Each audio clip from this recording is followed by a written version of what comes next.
आगे बढ़ते हैं। अंतस से बड़ी खबर मिल रही है, जहां भाजपा विधायक कंवरलाल मीणा को सुप्रीम कोर्ट से राहत दे दी गई है। एसडीएम पर रिवॉल्वर तानने पर कोर्ट ने सुनाई थी 3 साल की सजा। भाजपा विधायक को सुप्रीम कोर्ट से अंतरिम राहत मिल गई है। भाजपा विधायक कंवरलाल मीणा को अब सरेंडर नहीं करना होगा। राजस्थान हाईकोर्ट के सरेंडर करने के आदेश को चुनौती देते हुए याचिका दायर की गई थी।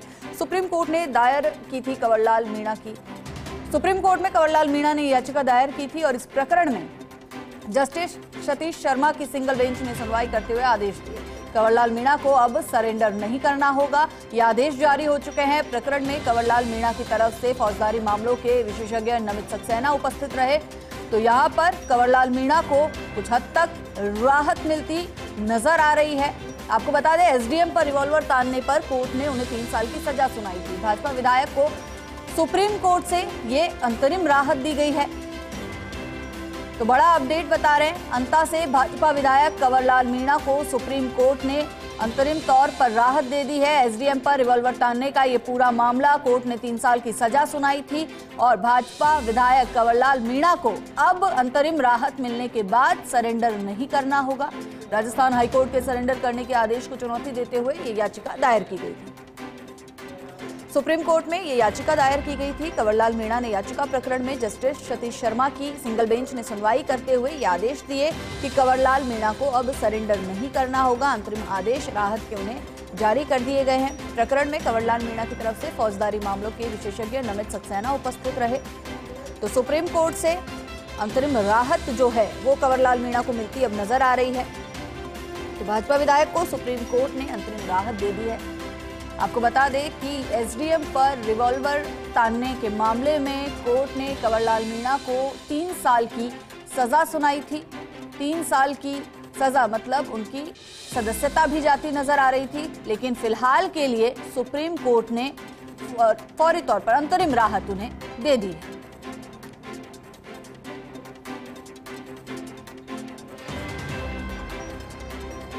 खबर पर और अधिक जानकारी के लिए हमारे लीगल एक्सपर्ट्स गौरव शर्मा हमारे साथ जुड़ चुके हैं। गौरव, अंतरिम राहत सुप्रीम कोर्ट की तरफ से कंवरलाल मीणा को मिलती हुई यहां पर नजर आ रही है, और अब आगे का, क्योंकि आज कई कांग्रेसी नेता हैं जो पहुंचे थे इस पूरे मामले को लेकर विधानसभा।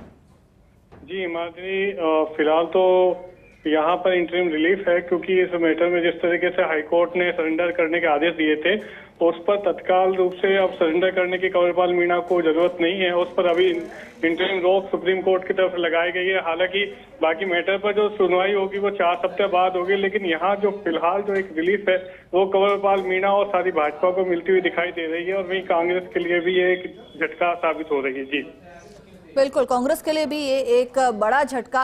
गौरव, ऐसे में अब जब अंतरिम राहत मिली है तो उसके बाद क्या क्या कोशिशें जो है कंवरलाल मीणा कर सकते हैं ताकि उनकी सदस्यता भी बची रह जाए?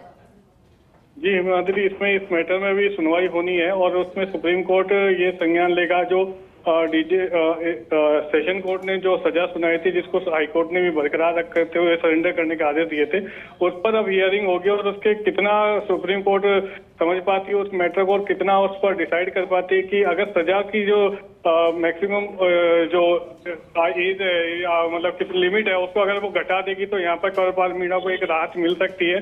फिलहाल यहाँ पर सुप्रीम कोर्ट का डिसाइड होना ही सबसे बड़ी बात है, तो जब तक सुप्रीम कोर्ट डिसाइड नहीं करती तब तक कंवरलाल मीणा को यहाँ पर हम इंटरिम रिलीफ एक तरह से कह सकते हैं।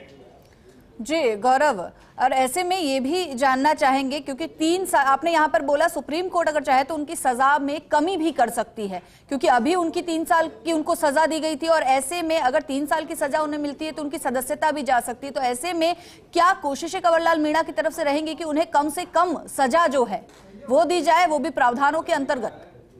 जी माधुरी, यहाँ पर क्या है कि इस मैटर को सुप्रीम कोर्ट एविडेंस पर लेकर आए और उस एविडेंस पर जितने जो अभी तक एडीजे में सेशन में जो भी हियरिंग हुई है उसका कंक्लूजन क्या रहा, हाई कोर्ट ने किस मेरिट पर डिसाइड किया, वो सब सुप्रीम कोर्ट डिसाइड करेगी और वहां पर सुप्रीम कोर्ट ये देखेगी कि ये वास्तव में उस तरीके का मैटर है या नहीं है जिसमें सजा 3 साल की सुनाई गई है।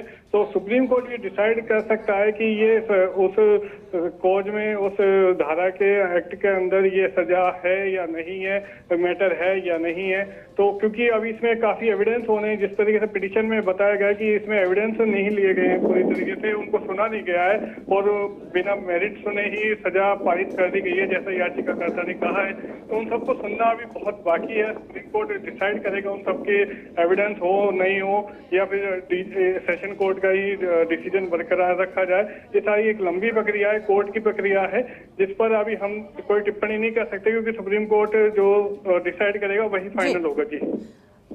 अभी हम कोई टिप्पणी नहीं कर सकते, लेकिन गौरव आपसे ये भी जानना चाहेंगे कि सुप्रीम कोर्ट ने अंतरिम राहत जो कंवरलाल मीणा को दी है, किस आधार पर सुप्रीम कोर्ट ने अंतरिम राहत दी है?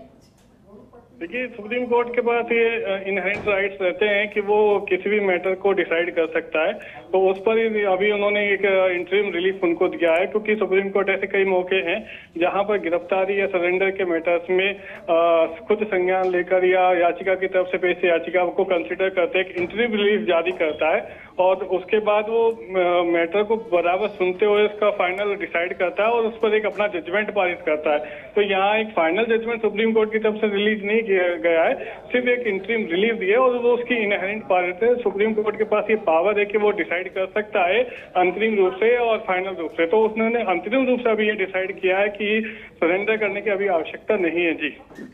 बिल्कुल। और आगे अगर गौरव कुछ निर्णय आता है, 3 साल की सजा उनकी कम होती है, तो क्या विधायकी पे असर पड़ेगा? विधायकी बच सकती है? जी बिल्कुल, जैसा कि एक सुप्रीम कोर्ट की गाइडलाइन है, सुप्रीम कोर्ट का डिसीजन है, उस पर अगर जाएं तो वहां पर जो सुप्रीम कोर्ट ने डिसाइड किया हुआ है, तो अगर सजा कम होती है तो निश्चित रूप से उनकी विधायकी बच सकती है। और अगर सुप्रीम कोर्ट सेशन का ही डिसीजन। बिल्कुल। गौरव माफी के साथ रोकना चाहूंगी, हमारे साथ अंता विधायक कंवरलाल मीणा जुड़ चुके हैं। सर, सबसे पहले तो बहुत बहुत स्वागत आपका, और साथ ही ये जानना चाहेंगे कि अब कहीं ना कहीं राहत महसूस कर रहे होंगे, राहत की सांस ले रहे होंगे, क्योंकि सुप्रीम कोर्ट ने अंतरिम राहत दे दी है आपको। देखो, मैं हाई कोर्ट से, जयपुर से, उसका भी हमें विश्वास था, सुप्रीम कोर्ट का भी विश्वास था, हम न्याय प्रणाली पे पूरा विश्वास था, और मैं पहले भी गलत नहीं था, आज भी गलत नहीं हूँ, पूरा विश्वास था सुप्रीम कोर्ट से मुझे मदद मिलेगी। मीणा साहब, अंतरिम राहत आपको दी गई है, तो ऐसे में अब आगे क्या प्रोसेस आपका रहेगा? कैसे खुद को सही साबित करेंगे? देखो, मैं सही हूँ, लेकिन उसको कानूनी रूप देने के लिए मेरे दिल्ली में जो वकील है, नाम है सक्सेना जी, वो इसका सही जवाब और बात वो बता सकते हैं। मैं इस केस में गलत नहीं हूँ, क्योंकि 3 दिन बाद रिपोर्ट दर्ज कराई गई है, और उसी समय धरना प्रदर्शन हो रहा था, चक्का जाम की रिपोर्ट कराई, उसमें मेरा नाम नहीं था, लेकिन पूरे षड्यंत्र तरीके से फंसाने के लिए पूरी कहानी, पूरी मन से गढ़ कहानी की गई है। और सुप्रीम कोर्ट और हाई कोर्ट, न्यायालय ऐसी सारी बातों को देख के निर्णय करते हैं, किसी के कहने पे निर्णय होता नहीं है। बिल्कुल। आपको पूरा नियम के हिसाब से मेरे वकील आपको बता सकते हैं, लेकिन मैं मेरे एडवोकेटों को भी धन्यवाद देता हूँ, जो मुझे जनता आशीर्वाद देती है, उनको भी धन्यवाद देता हूँ। जो सुप्रीम कोर्ट का तो आभार रही। कंवरलाल जी, एक सवाल और मेरा, विपक्ष की तरफ से आपके निलंबन की मांग की गई है। नेता प्रतिपक्ष टीकाराम जूली आज मिले भी थे, और लगातार विपक्ष आपके निलंबन की मांग कर रहा है, क्या कहेंगे इस पर? देखो, विपक्ष का काम चिल्लाना, वो भारतीय जनता पार्टी के जो एजेंडा है, हम लोगों का, मेरा अकेला का एजेंडा नहीं है, भारतीय जनता पार्टी का एजेंडा है, माननीय मोदी जी का एजेंडा है, माननीय बघेल जी का एजेंडा है, हमारी सरकार का एजेंडा है। और प्रमोद जैन के साथ मैं चुनाव लड़ा हूँ। प्रमोद जैन के जो भ्रष्टाचार को उजागर कर रहा हूँ, उनके 19 केस भी राजस्थान हाई कोर्ट ने उनका भी स्टे खत्म किया है, उनको भी 10 दिन के अंदर सरेंडर करने का आदेश दिया है।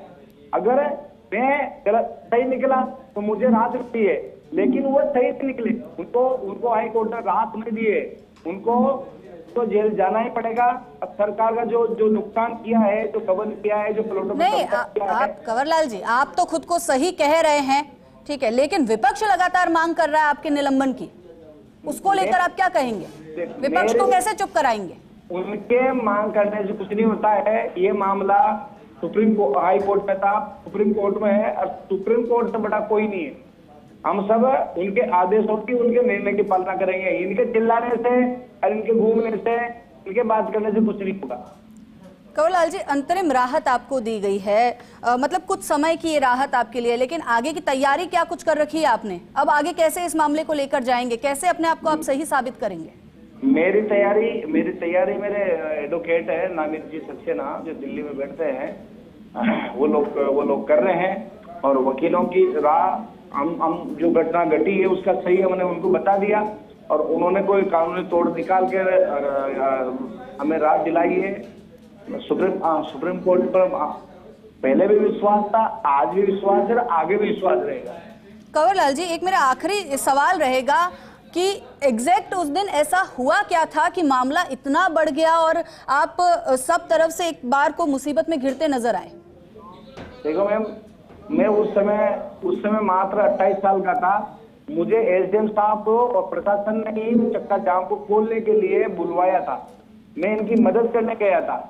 मैंने लोगों को समझा के चक्का जाम खुलाया था। चक्का जाम खुलने के बाद सब लोग उन बयानों में भी है और उनकी एफआईआर में भी है कि हम साथ गांव में गए, फिर हम साथ वापस आए, और चक्का जाम का जिन लोगों ने चक्का जाम किया था उन लोगों के खिलाफ मुकदमा दर्ज हुआ है। फिर ये 4 दिन बाद मुकदमा जो दर्ज कराए, ये मनगढ़ंत मुकदमा है। जी बिल्कुल, बहुत बहुत शुक्रिया कंवरलाल मीणा साहब आपका हमसे जुड़ने के लिए।